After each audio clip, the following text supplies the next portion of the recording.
Occurrence of metals में हम ये समझेंगे कि हमारे पास मेटल्स कहाँ कहाँ से प्रोवाइड हो सकता है और जो ये मेटल प्रेजेंट है ये हमारे इन्वायरमेंट में किस फॉर्म में प्रेजेंट होता है। ऑक्यूरेंस ऑफ मेटल, अगर हम मेटल के ऑक्यूरेंस की बात करें तो मेटल्स मैक्सिमम अर्थ क्रस्ट में हमें मिल जाते हैं। सी वाटर में भी कुछ मेटल्स होते हैं like sodium chloride, magnesium chloride etcetera.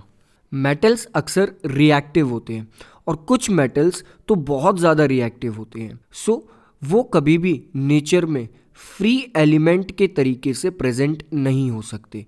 बहुत सारे मेटल्स रिएक्ट करके कंपाउंड्स फॉर्म कर लेते हैं और वो मेटल्स उस कंपाउंड स्टेट में ही हमारे एनवायरनमेंट या नेचर में प्रेजेंट होते हैं। और जो मेटल्स के कंपाउंड हमारे नेचर में मिलते हैं ये या तो ऑक्साइड्स बना लेते हैं या कार्बोनेट्स बना लेते हैं या सल्फाइड्स बना लेते हैं या क्लोराइड्स फॉर्म कर लेते हैं या फिर ऐसे ही कुछ कंपाउंड्स फॉर्म कर लेते हैं। और इन कंपाउंड्स में मेटल पॉजिटिव आयन के तरीके से प्रेजेंट होता है, which means metals in compounds में एज अ कैटायन प्रेजेंट होता है।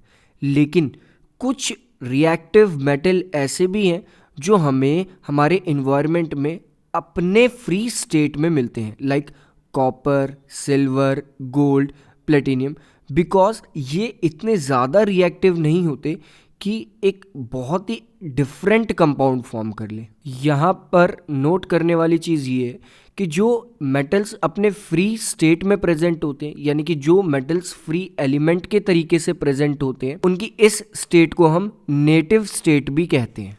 यहाँ से हम कह सकते हैं कि metals like copper, silver, gold, platinum अपने नेटिव स्टेट में हमारे नेचर में प्रेजेंट होते हैं। But the thing we have to note is copper and silver metals अपने नेटिव स्टेट में भी मिलते हैं as well as combined state में भी हमारे इन्वायरमेंट में प्रेजेंट होते हैं, विच मीन्स कॉपर और सिल्वर एज अ कंपाउंड हमारे नेचर में मिलेंगे और अपने नेटिव स्टेट में भी हमारे नेचर में अवेलेबल होंगे। वैसे तो हमने रिएक्टिविटी सीरीज को अपने पिछले टॉपिक्स में समझ लिया था कि सबसे ज़्यादा रिएक्टिव कौन होता है, उसके बाद कौन रिएक्टिव होता है, और इसी चीज़ का यूज़ हम ऑक्यूरेंस ऑफ मेटल में भी करेंगे।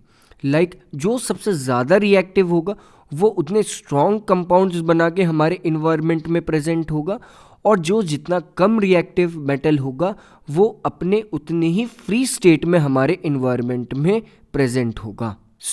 Metals like potassium, sodium, calcium, magnesium and aluminium, ये सारे मेटल्स बहुत ज़्यादा रिएक्टिव है। ये सारे मेटल्स कभी भी अपने नेटिव स्टेट में हमारे नेचर में प्रेजेंट नहीं हो सकते। But the metals like copper, silver, gold and platinum ये इतने ज़्यादा रिएक्टिव नहीं है।